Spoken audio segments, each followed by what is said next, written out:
I mean, you can look at videos of me talking to some friends in maybe 2022. And even back then, I was saying this is the last real Bitcoin cycle where generational wealth can be created.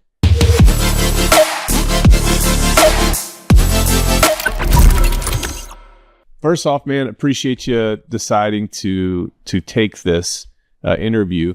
I spoke to Gary, your counterpart, maybe 3 or 4 weeks ago. Really good conversation there, and he absolutely encouraged me to speak to you. Apparently, he likes you or something. I don't really get it. It is what it is. I hope so. We work together so much. I hope he likes me. So you guys do like Twitter Spaces pretty regularly, yeah? Yeah, we got one tonight at 5. Awesome. And we're going to be talking about the Elon Musk Trump interview, actually. So that'll be a good one. Goodness gracious, man. Yeah, that's coming. And man, I saw the EU, man, they're really coming after Elon Musk right now too. Yeah. I mean, they are doing election interference. Yeah. The free speech is under attack. And, you know, I just kind of shudder to think what the next 5 years in politics could be like if the wrong people take power. A lot of damage can be done in 5 years, and then you can claw back a lot of power in 5 years. So EU, man, they want to shut down free speech. They hate the fact that people can talk to each other without a middleman. Yeah, what does that tell you? What does that tell you that they hate that you can talk freely? That's not a good sign. No, they've got to be that filter. They got to be the filter because they have the narrative. And, you know, what's frightening too is the amount of coordination. I was listening to a politician today that I hold in pretty high regard, believe it or not. And they were talking about the coordination of legislation that is proposed and even passed between houses, you know, the House of Congress, and then also overseas in different legislative bodies. And what they were trying to ask was like, who's the person that's coordinating all this? Like in some cases, these bills are almost identical, even in the name, the verbiage, and all that. Do you have any insight into that at all? Well, I can say at least in the United States, I mean, you have the Republican Party and the Democratic Party, and those institutions are going to coordinate with their counterparts all over. So, for example, overturning Roe v. Wade. And this is a strategy that both parties employ. But, okay, so you want to overturn Roe v. Wade. Republicans had to do what? They had to wait for the Supreme Court to be in their favor, which took years of coordination. But then they had to produce laws, which created lawsuits in multiple states with the hope of that lawsuit reaching the Supreme Court. Yeah. So you pass, anti-abortion laws in 5 to 10 states, and one of them will stick and land at the SCOTUS, and then you can overthrow Roe v. Wade. So that happens in other countries, but the key is there's coordination essentially around people saying, here's different policies, here's the objective, here's how we're going to get to that objective, and it's going to be by passing different types of legislation, which essentially all say the same thing, but maybe with slightly different targets so that you can get to where you want to be. So both institutions, both Republicans and Democrats, do that all the time. And then I guess there's global organizations that kind of connect these parties together with common goals and interests.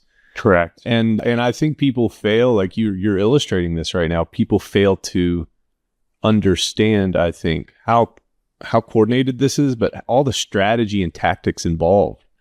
Like, they're not just thinking about next year. This is multi-year, this is multi-decade strategy to be able to shift and shape the world in the direction that you want to go.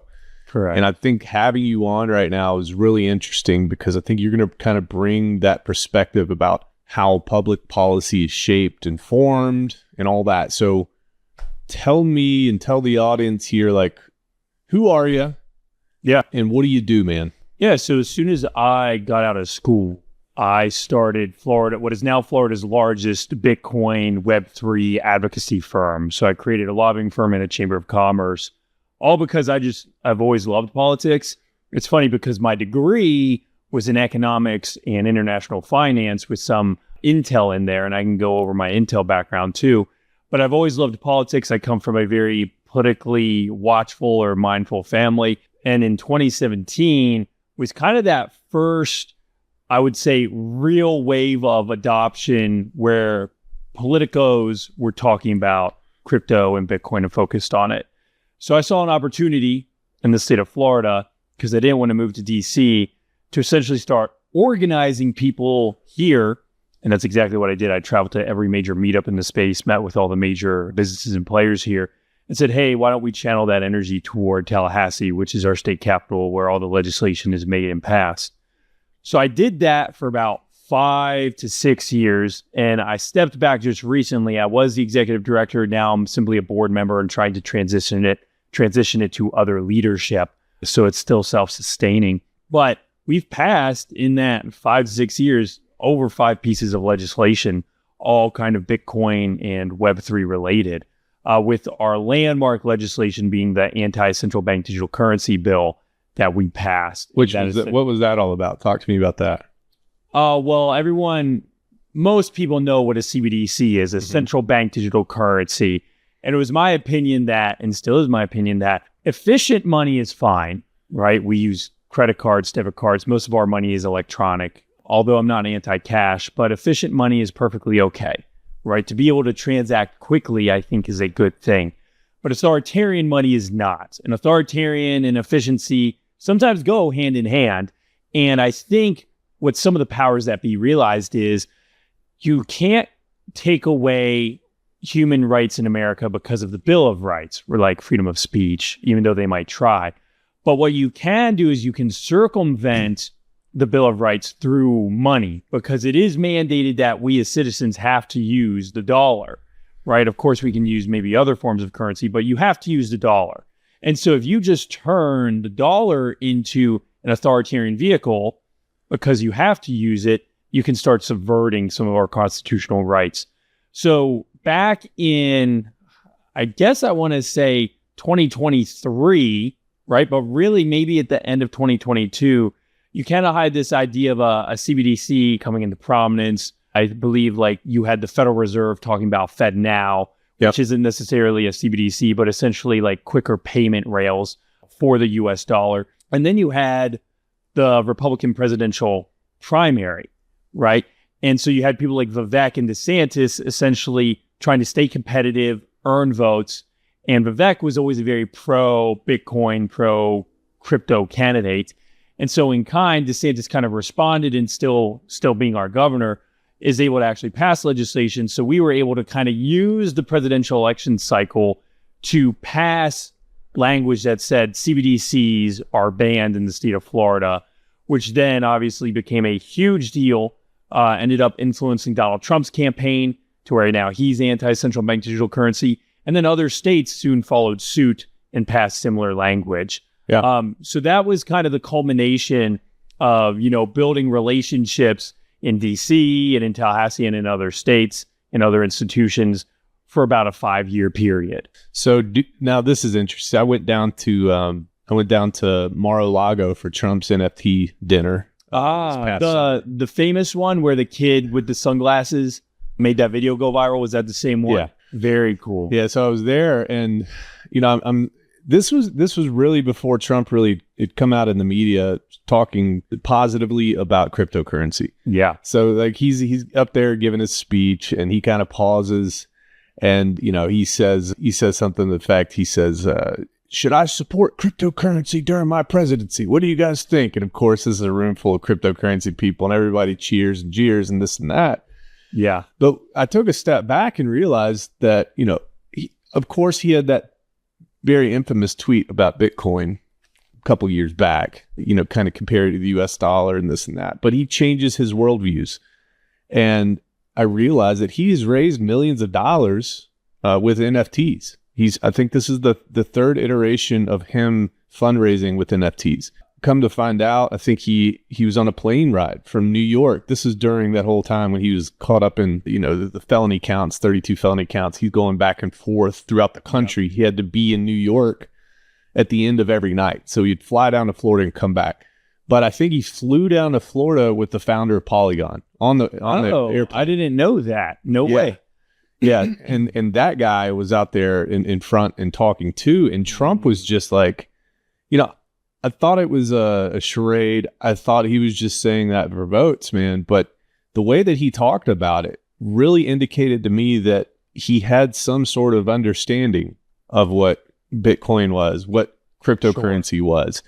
And he was smart enough to utilize that to his advantage. And I would estimate that, he's got a lot of money, but at the same time, New York was really trying to lock him down. And I think these funds were pivotal for him. I think he saw the crypto community come together and kind of help him out in that way. So I think that there might be some sort of loyalty. Maybe that's too strong of a word to cryptocurrency, but he sees it as a positive thing because it really helped him out. My question to you is, do you think he, like CBDCs we're talking about, do you think he actually understands what a CBDC is? I think he probably does in like the grand concept. I mean, I also, I don't hold Trump's negative quote unquote Bitcoin views is a big issue because a lot of people forget, one, the marketing was terrible, and it still is kind of terrible sometimes, but the marketing when Trump was president was, we want Bitcoin to overthrow the US dollar. Okay, right. No president in America wants that. The largest geopolitical tool at our disposal is the dollar. So any president coming out and saying, I hate the dollar is stupid, geopolitically and just from a voter sentiment base. No voter wants to hear that, especially if you're a boomer, right? But then on the flip side, people also kind of memory hold that Meta tried to launch a token, and that was a very big deal.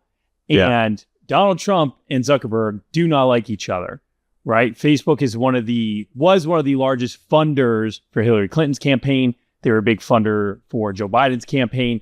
So everything in crypto, in Trump's eyes, was, hey, this is not going to help me. And in fact, some of these crypto people are trying to sink my campaign, right? That all changes, I think, post 2020, where the Bitcoin community essentially starts saying, okay, well, we need allies because Elizabeth Warren does not like us. Right. They kind of pick Trump. And if you look at the tea leaves, the Republican states were always the ones leading on Bitcoin policy, right? It was always Florida and always Texas, whereas you had New York and California and Illinois trying to either ban it or make it unusable. Like Illinois had a KYC law that was applicable to mining, which would essentially have made mining illegal. Why is that, dude? I don't want to. I want to let you keep going. Their funders are just who they're. I mean, some of it's very simple. Is Bitcoin and crypto are a new tech industry with new players that will hurt certain other players, right? Like money is not universal, I don't think, right? Sometimes it is a zero-sum game, and when you innovate, whoever is being held back is not going to want you to innovate because it hurts their bottom line, right? So I think there was some perceived threat that Bitcoin and crypto were going to be bad for the Democratic donor base. And I'm sure some of them believed that it was only used for criminal activity, right? So maybe if I'm giving them the benefit of the doubt, some of them did not. That's it's the weakest argument for Correct. Crypto that there is. It is the weakest argument, but that doesn't mean it's not. It's the weakest argument on paper. It's the best sounding argument public for perception. Those who need. Correct. Exactly. So, and that's only if I give them the benefit of the doubt. Otherwise, I would just say, it was in their interest. Like Elizabeth Warren, some of her biggest donors are who? The big, large financial institutions.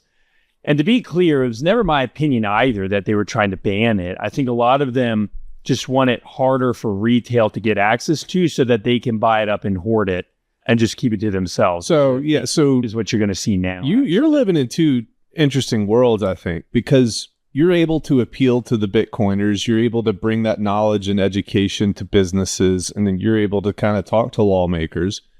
But then there's this whole other world that Bitcoiners look at, and that's you guys refer to it. I wouldn't say you guys, generally referred to as the crypto world, which is everything else but Bitcoin. So I guess my question to you is it difficult in any way to balance talking to those two folks, because there's a lot of animosity on both sides towards one of each other. Charles Hoskinson, he went to Capitol Hill 2 years ago, and he finds out that there's a lot of congressional staffers that are working to create legislation to shut down crypto, decentralized finance, and then he kind of reported on that and talked about that. So have you found it difficult to kind of be in both worlds, or kind of what's your secret to bring those together? Well, as far as navigation goes, it's the communities that kind of make the division, but the people with money in the matter don't really care. They kind of view it all the same way. So, right. Like, for example, you just had the XRP lawsuit finally kind of come to a conclusion unless the SEC appeals again. But it's the community of the XRP people versus the Bitcoin people that, are jabbing each other.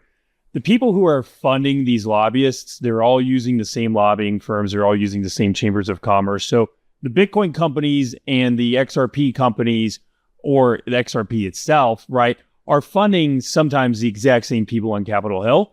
So there's no issue when it comes to advocacy. Now, to your point, there are always sometimes misaligned incentives. For example, you might have a bill that is great for Bitcoin and kind of, kills a little bit of the DeFi aspect. And the people just in Bitcoin might go, well, we just want the win, right? So we're willing to throw DeFi under the bus just to get the win for Bitcoin.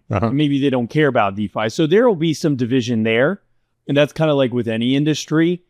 So of course you want to balance that. And that's where it kind of takes a really strategic perspective, because you always want to manage, okay, well, who do I represent? What do I think is best for the industry, right? Do I take a win that might not happen at all because it's so hard to get a win? Do I take a win and sacrifice a little bit on one end? Or do I say, no, I want the complete package and I'm willing to delay, 5 to 10 years for good policy because I'm standing pure to what I believe, right? Both approaches work, and both have negatives and both have positives, and you see both carried out by political strategists all the time. So I think, to me, it's kind of whatever the moment is. For example, the CBDC bill, we were at a great moment. We had a very hot contested presidential primary for the Republican Party. And you had people like Vivek and DeSantis, the two most likable candidates besides Trump, talking about crypto. So we had a really nice opportunity to say, this is a perfect piece of legislation to pass in this moment, right? So sometimes it is just, well, what are the politicians seeing on the ground? What's the media saying?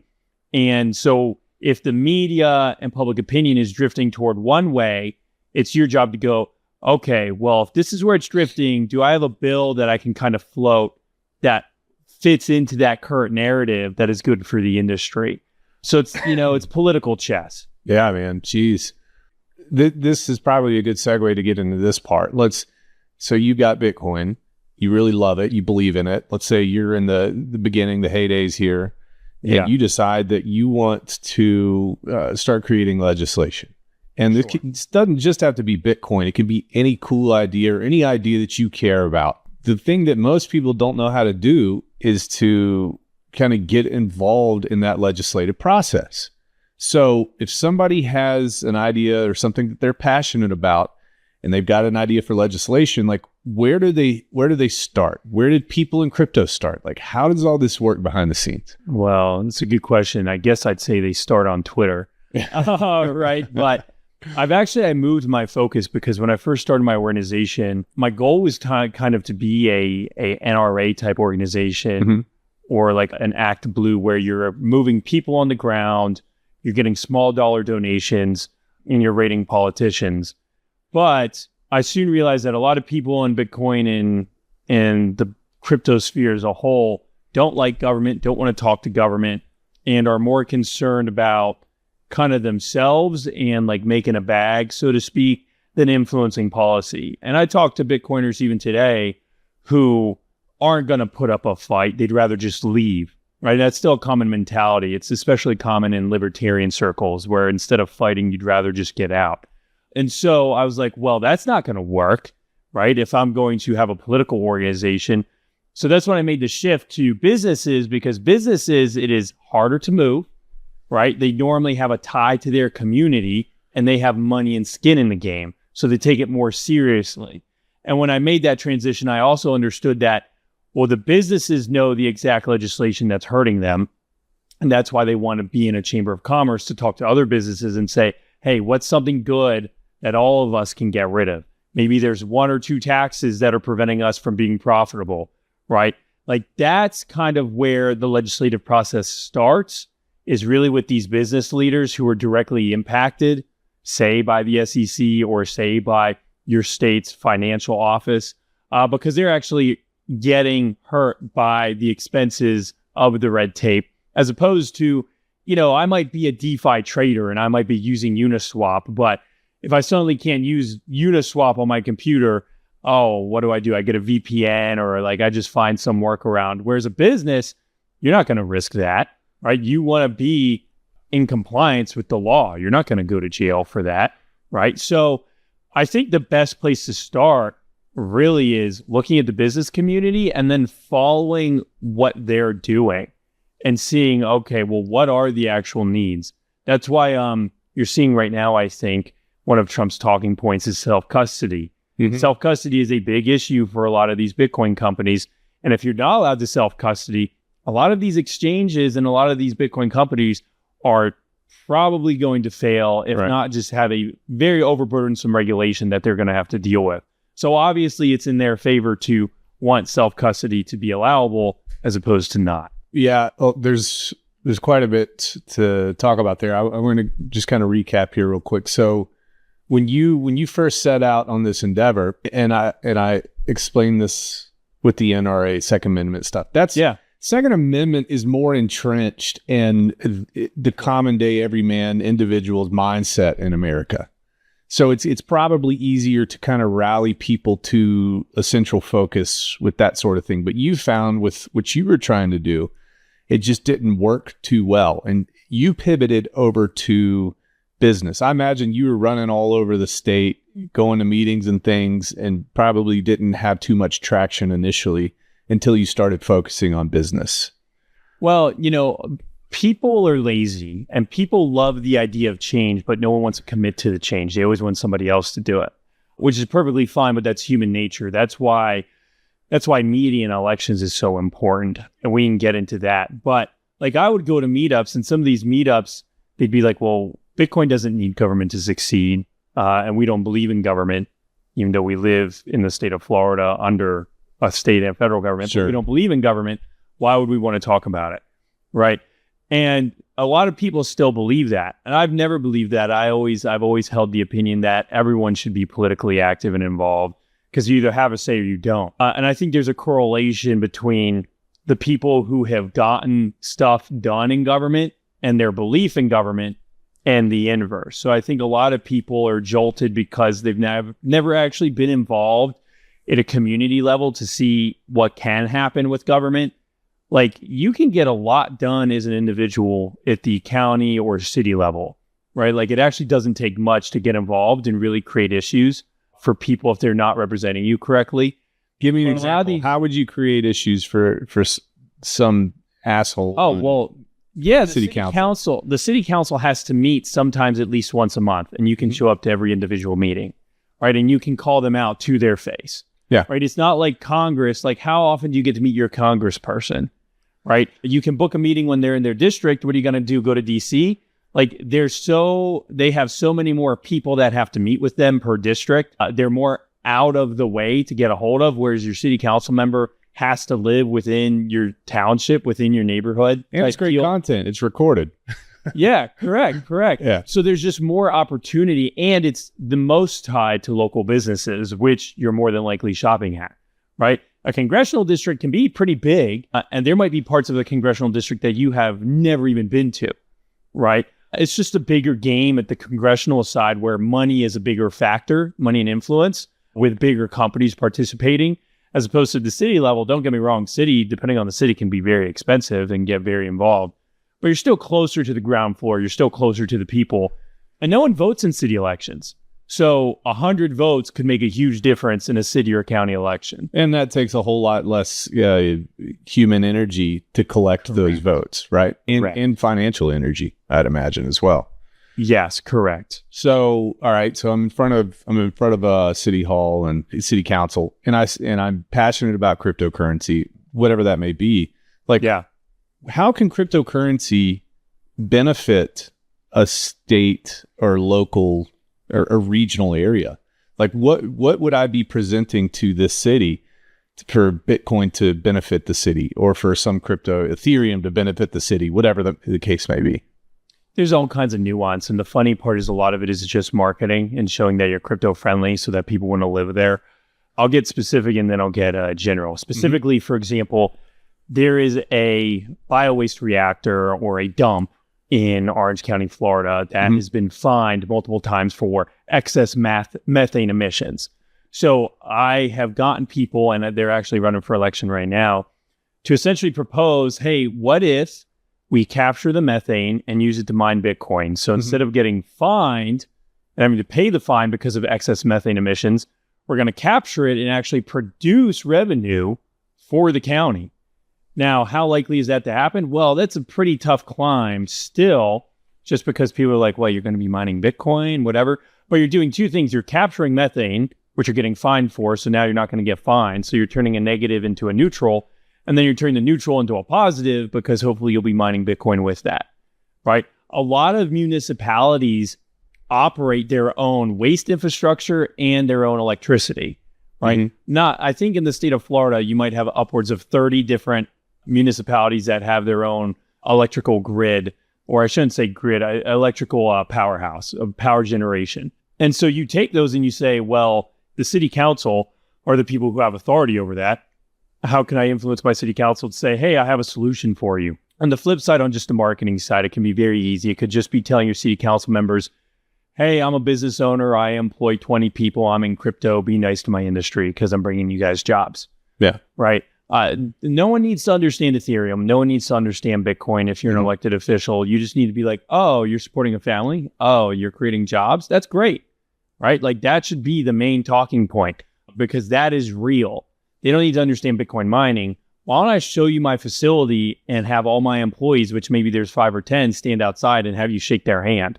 Right. That makes it a lot more real.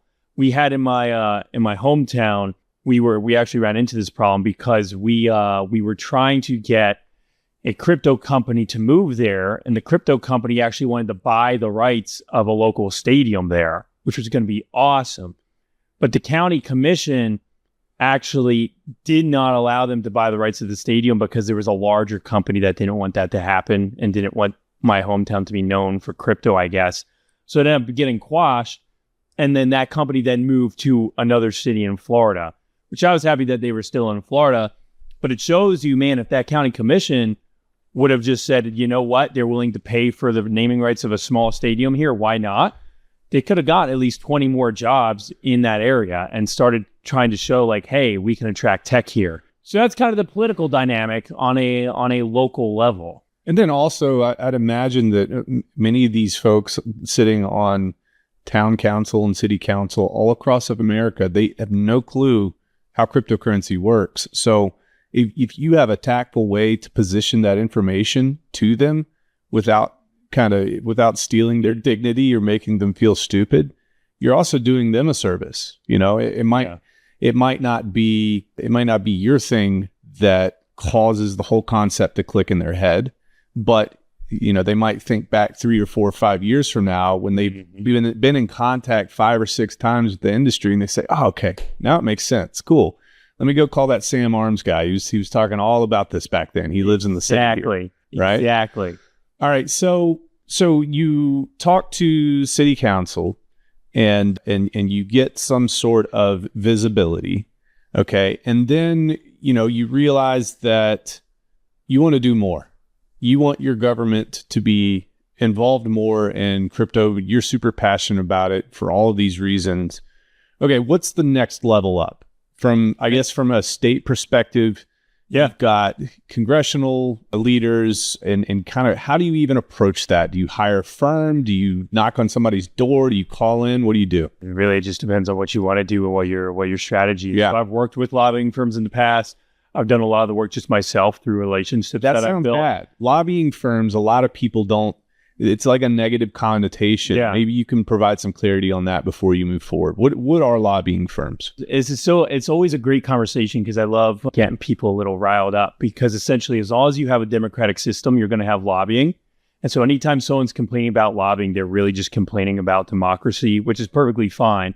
But that's really what it is. So what is lobbying?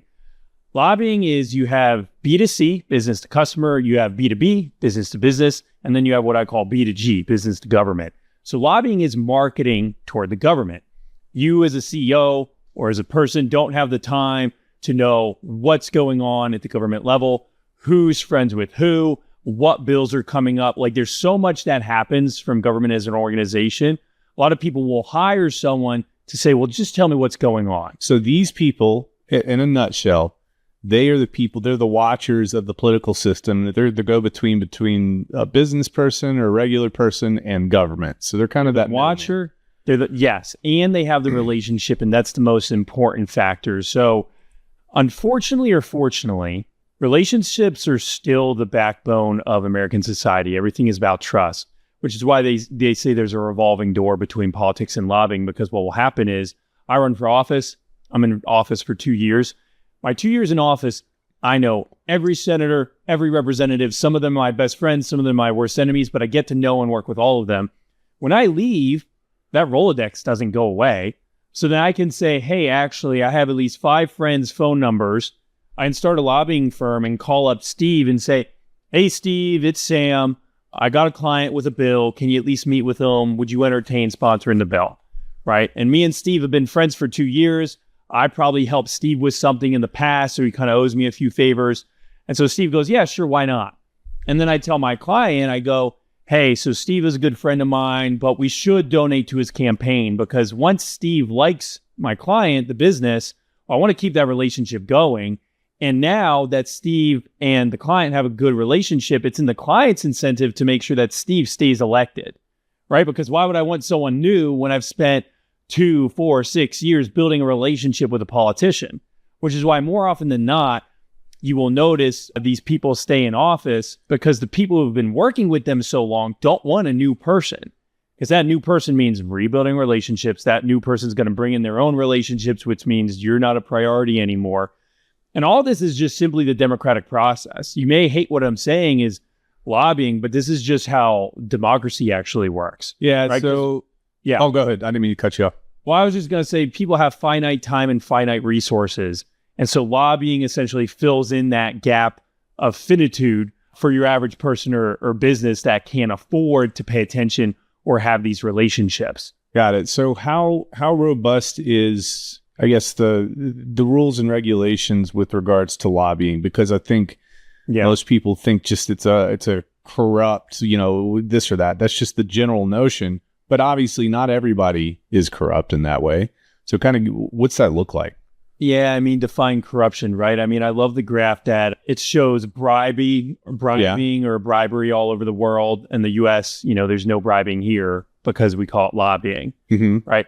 So it's pretty much the same. And where it gets corrupt is just the different ways that you can move money around. So one example I give is every politician launches a book. Why do they launch a book? Because the publisher can find a way to get revenue to the politician. Like politicians don't create books for marketing, although they do, but a publisher can buy the first 50,000 copies of the book they publish to create a cash injection for the person who wrote the book, who can then use that for campaign finance, right? So Obama was very famous for a lot of his book deals. And, this could have been happening before Obama, but that's when it kind of registered in my head that book deals are a great way to raise money for a campaign, right? When you see politicians make an appearance in Hollywood, you don't know what they're paid, but it's a paid position that then can be directed toward campaign finance. Normal people, or your average person, just thinks of like PACs and super PACs, which are just C4s or C3s, where I want to give money to a candidate, so I donate to a PAC, and then that PAC spends money on ads and marketing on behalf of the candidate. And okay, the biggest donor to this PAC was an oil company, or it was a environmental solar panel company. So then obviously the person who is being supported by that PAC is going to have positions friendly to that industry, right? I know that sounds dirty. Maybe it is dirty, but it's just the way this works. It's the way it is. And the only way to limit that is to essentially encroach upon what we would call democracy in our current republic, which is the freedom to voice your opinion, not only through voting and through speech, but through the use of your funds. So that's where everything gets really hairy. A lot of people point to like Citizens United, where it's like, okay, well, how much can a corporation give? Can we set caps on what they can give? But money always moves. And if I go back to my example with the book deals, I mean, okay, so you set caps on what a super PAC can give maybe, but then I just find a creative way to say, well, will you be my advisor on the board of this company? And the advisor for this position gets paid, $1 million a year. You know what I mean? So it's very tough to regulate campaign finance because it's hard to regulate what should be a free market. And as long as there's a free market, people are going to gravitate toward giving those in power money to coerce them into favoring their company over somebody else. Yeah, it's a problem. It's a problem that has existed for a very long time. That's thousands of years here. Okay. And I don't think that we've been able to solve it. Nobody's come up with a better system at this point, I think. And that's why I would say I don't even know if it's a problem as much as human nature is a problem. And that's where it gets tricky is right. I'm like, okay, how do you solve human nature? I mean, that's the question, isn't it? I don't know how you solve human nature. Well, capitalism, how do you solve crony capitalists? Late stage capitalism. How do you sure. All that. Correct. But we do create, we strive to create systems that find a way to combat human nature, which is we can be broken and sinful and we can be greedy and we can be corrupt. Correct. So the system in and of itself isn't corrupt, but the people running it are. So, it's a difficult thing to tackle, especially when it's so entrenched, I think, in American politics. Good things come out of it, undoubtedly, but it's also a sticking point for a lot of people in a frustrating way. So I think that we've got a pretty good idea of what lobbying firms are now, right? Yeah. So let's get back to it where I asked you, how do we go to the next level? And you talk about lobbying firms to reach to those upper echelons of legislatures. Like, where do you go from there? What do you hire them to do? Like, what do you tell them to do? Well, once again, that depends. So a lobbying firm, you would say, you'd shop around and you say, I want to pass this legislation or I want to stop this legislation from passing. And so you shop around, different lobbying firms are going to give you different rates and costs. And how do they do they guarantee this stuff? No, and you can never guarantee it because it's chance. For example, one thing I teach a lot of people is that politics or like elections are like VC funding. So one of the best ways that lobbying firms and individuals can build political relationships to then use for lobbying is getting involved in elections because no one needs more help than someone trying to get elected. And like VC firms, the earlier you bet, the bigger your reward if you win. Sure. But you can still lose, right? If you were to give Donald Trump in 2015 $1 million, that says a lot more than giving Donald Trump now $1 million, right? Because you bet early and you bet hard. So now a lot of people who bet early on Trump are still in his circle and very powerful. So if you're looking at a political dynamic, a lot of these lobbying firms will bet on someone and say, well, I'm going to donate a lot of money to this candidate. And if that candidate wins their election, now the lobbying firm can say, okay, now I have a good relationship. I have a little bit of control. So now they have to figure out, how do I monetize that relationship? And that's what lobbying really is. It's monetization of relationships, like any kind of consulting, right? What do you know? Who do you know? And how do you know it? And so they will go, okay, you want a pro-crypto bill passed. I did some pretty good betting on, about 10 different politicians. So I'm going to charge you X amount of money for the chance that your bill is going to get passed.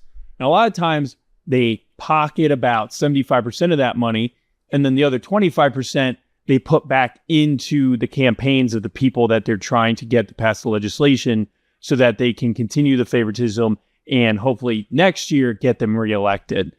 And so when you're thinking, okay, how do I get involved on the federal level? What's the next bill that I pass? That's why Chamber of Commerce models become so effective, because you have, 20 different companies that join together and say, we all support A, B, and C policy proposals. They can all donate through the chamber and have the chamber give money so that they can say their unified voice, or they can all give individually, right? But essentially creates an industry group that says, here's what we believe, here's what we're for. And you've had that in crypto now for quite some time. You have quite a few DC industry groups and even DC crypto-focused lobbying firms that essentially push those agendas. So it's very, this is very interesting to think about. It's like to affect change on a local level, it's pretty easy just to show up to the events, right? But to affect change on the larger levels, you have to have a bigger part. You got to have people together. They have to rally together. They have to be represented by one voice. So that way, when these people go to legislators and lawmakers, these folks realize that, hey, there's more on the line here than just telling one person no. Now I'm telling 150,000 people no. Yep. And those 150,000 people know 10 people that they're going to trash me in front of during the holidays, for example. And that 150,000 is actually a 10x or 15 or 20x difference. So I have to be very, very careful. I have to be very political in my answers and how am I going to say yes, or am I going to say no in a tactful way? Am I going to give them some sort of concession, but not giving them everything that they want? So it's very interesting to think about here. I walked in on a politician. We had a bill that looked pretty bad. I called it a mini bit license, and some of that was marketing, but some of it I did believe it was a bad bill last year. Walked in with a few companies that I represented and or that were part of my chamber, I should say. And we sit down and he sits down and I go, well, we want to talk about bill, 1, 2, 3, 4, 5. And I just want to let you know, we believe it's a bad bill and here's why. And he cut me off immediately. He didn't even let me finish. He goes, hey man, listen, I haven't read the bill. I don't even know what's in the bill. Yeah. I'm glad you're here, but I was just told by my buddy that this would be good for the industry, and that's why I did it. If you don't like it, that's fine. I have no intention of passing it. I can give you my buddy's number, and you guys can talk it out. Yeah. And that's how it went. Right? A lot of these politicians are not reading the legislation, and they can't be experts in everything. Some of them will try to pick an expertise in one or two things, and that's what you call your champion, and that's who you run through. But a lot of them are just trying to get by and try to become an expert or have a trusted circle around them of people to trust. And this guy just happened to trust somebody who, I guess, wanted to hurt the industry here in Florida for their own gain. And so it's sometimes that simple. I tell a lot of people, man, you just got to show up, right? Because had we not shown up, this guy would have gone along and been like, oh, wow, I'm promoting pro Web3, pro crypto, Bitcoin legislation. I'm awesome. And then I come in and be like, hey, that bill's terrible. And he's like, what? No, I had no idea. I didn't even read it. Right? My buddy told me it was good, so I thought it was good. It can be that simple. Well, okay, so let's talk about the crypto industry now. And this is maybe this is through the eyes of a libertarian. Okay, so you're in an event, some guy comes up to you and he says, "Hey man, the Satoshi white paper, what the Satoshi white paper outlined is completely different than what we're seeing right now." You've got institutional guys involved, you got BlackRock, and you've got MicroStrategy, and all of this Bitcoin is at the very top, the supply is becoming very centralized in a small amount of wallets. So is that a reason for concern, Sam? Okay. And that's what the guy tells you. Is that a reason for concern? Are we drifting away from what it once was? Should I be worried that governments and the people who play ball with governments are getting involved more? What are your thoughts there? Yeah, I like to say we all get what we deserve. And a lot of people in the Bitcoin community have wanted adoption and wanted the number to go up. And they haven't really talked about what that actually looks like. But what we're seeing is adoption and the number going up. And so for a lot of people who got in early, congrats, like you're holding a great asset. Do I think it's going to be harder for people to get in? Are they going to try to create barriers to entry? Probably, because that's what happens when assets that are new become adopted. Is it a worry? Probably, but it depends who you're worried about. A lot of these people aren't worried because they've already got enough of it. And so what do they have to worry about, right? You have like the Michael Saylors of the world, the guy's a genius. He's not, what's he concerned with? He's got enough Bitcoin. MicroStrategy is going to continue to do well. Is he worried that it's becoming centralized, or is he worried that, ETFs and government are starting to regulate it? No, right? Because all it means for him is he's made a good financial investment. Now, if you're someone currently who hasn't gotten into Bitcoin, well, one, you probably don't know that you should be worried. But if you do find out, you're probably going to be worried because there may be a day where you can only invest in buying the ETF and can't self-custody. or like you've missed the boat, right? And you just now Bitcoin's too expensive and, you've missed the opportunity for generational wealth. So once again, it kind of goes back to like the human nature side of things is this is kind of just the natural process of what happens. I think my goal for a lot of people is to make the best of what happens naturally. So obviously, I'm never in favor of centralization, but centralization brings about what? It brings about maturity in a market, and it also brings about higher prices, right, in the asset, because we have financial products being launched. Financial products, whether you like them or not, are going to bring in more liquidity and bring in number go up, which is all that, a certain subset of people seem to be caring about. Yeah. When did that change? Like, I guess at what point in time? Probably this cycle. I mean, you can look at videos of me talking to some friends in maybe 2022. And even back then, I was saying this is the last real Bitcoin cycle where generational wealth can be created. After this, it's going to be owned by the institutions. So I think kind of FTX getting involved, but then especially now with BlackRock, is where Bitcoin has officially become financialized, within the Wall Street world. And so it went from being a product for consumers or retail to now an institutional product, which some would say that's good. Some would say that's bad. It depends on your vision and what adoption means, right? And that's, probably too lengthy of a conversation. But the fact is that, now the institutions are here, which is what Bitcoiners have wanted for forever. Back in 2017, everyone was stating, well, one day. Right. I remember it. Yeah. Constantly. And they have like a graph. They're like, it's, this person's going to buy, and then this person's going to buy, and then this country's going to buy, and then United States is going to buy. And it kind of went that direction. And they're right. And they thought, they said, everyone's going to adopt it. You won't have a choice. And they're probably right. And this is what adoption looks like. This is what that process looks like. So people complaining about centralization or, government getting involved, well, this is actually natural. This is what you've wanted. This is what you've talked about since, when you first got in, whether that's 2013 or 2016. And it's always, quote unquote, at the cost of the next group of people that get in, right? So if you get in now, you're extremely happy regardless of what happens, because as long as the price goes up, you're going to be excited. Right now, not trying to be doom or gloom or negative. This is just general, what I think is human psychology.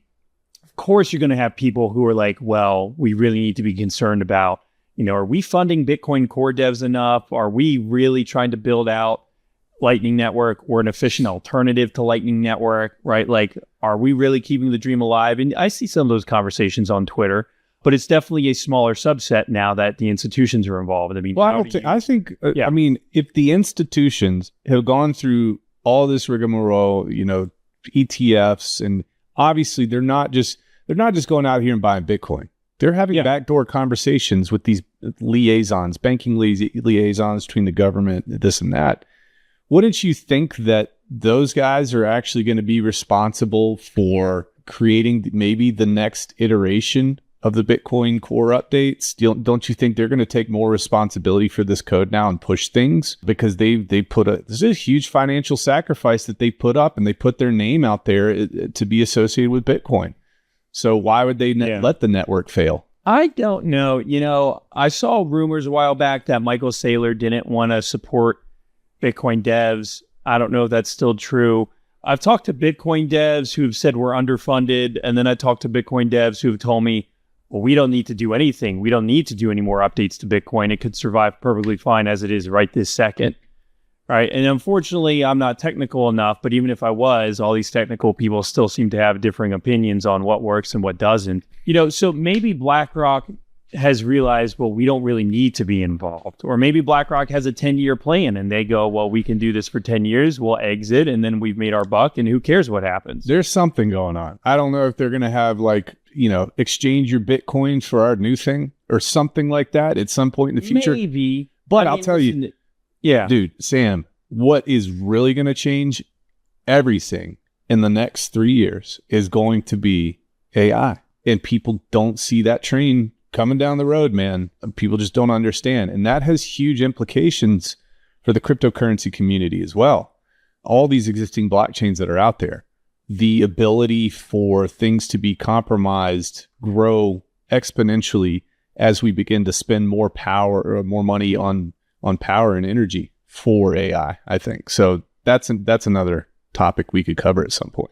Well, that's where you're definitely on the policy side. You see AI and Bitcoin converging, because one of the biggest policy sides of Bitcoin is Bitcoin mining.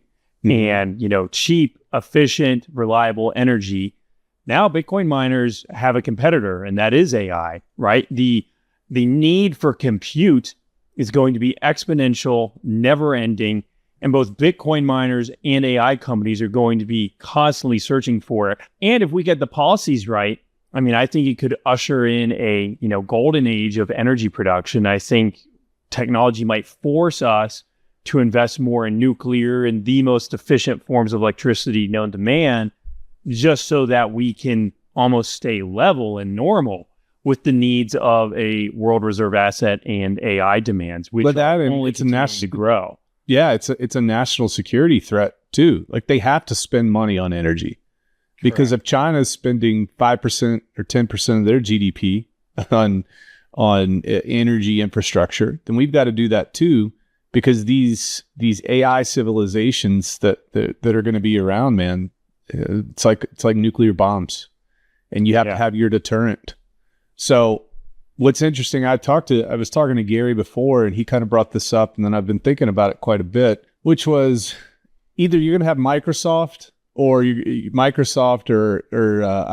or Google turn into an energy company and then kind of bring crypto together, or you can have the energy companies come in and snatch up all these mining entities, because energy companies get the energy straight from the source. So from an overhead perspective, it would make a whole lot more sense for them to be mining Bitcoin in the next 20 or 30 years rather than a publicly traded company who, I guess a lot of their energy does come from renewable at this point. I think they've kind of made the shift towards that. But he was talking about they're looking for the exit. Okay, so the mining companies, they're looking for an exit. Who better to give them that exit than the energy companies? Because they can source that however they want and use that however they want and, turn a profit on it. Yeah, Gary made me realize a few things just because of his energy expertise. Like, for example, I never thought, but nuclear energy can't be shut off. Right. It is always being produced. And the grid doesn't always need that energy, nor can it always handle it. So I think every nuclear reactor is going to have Bitcoin miners to absorb the energy when it doesn't have to be needed elsewhere. And then you're going to have sovereigns like the state of Russia, who can, quote unquote, get the energy for free, right? Because they print their own money. So anything that comes out of the ground, they have the infrastructure for. And then just go, okay, well, we're just going to use the energy that we're paying people for in rubles to mine Bitcoin, right? And so we can just build this incredible energy capacity and infrastructure and essentially turn it off and on using Bitcoin miners at a whim. So it becomes this efficient energy product that nation states, I think, almost have to use over time, especially if they want to invest in things like nuclear. So it's very interesting to me. It's actually one of the reasons why I think Democrats are either going to continue to be anti-crypto, because I don't think, besides hydropower, that you can do this with renewables like solar and wind reliably, or it's going to force the Democratic Party to kind of ditch some of their talking points around like a Green New Deal, because in order to have the exponential energy consumption that is AI and Bitcoin mining, you have to use fossil fuels, and I think you have to use nuclear. I don't think renewable can cut it. And that's my personal opinion.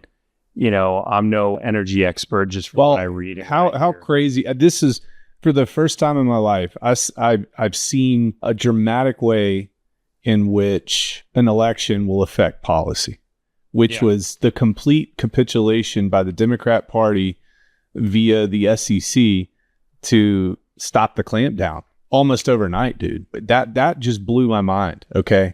I've not seen the vitriol from Elizabeth Warren's Twitter account about cryptocurrency as much. Shut up. Yeah, they told her to shut up.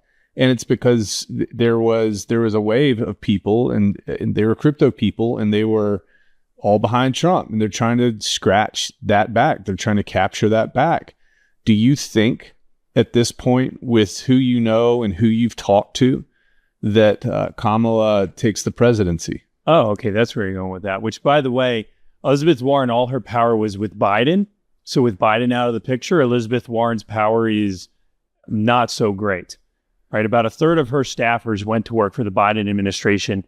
And Biden owed her favors because she's the reason Biden won the primary in 2020, because she kept it away from Bernie.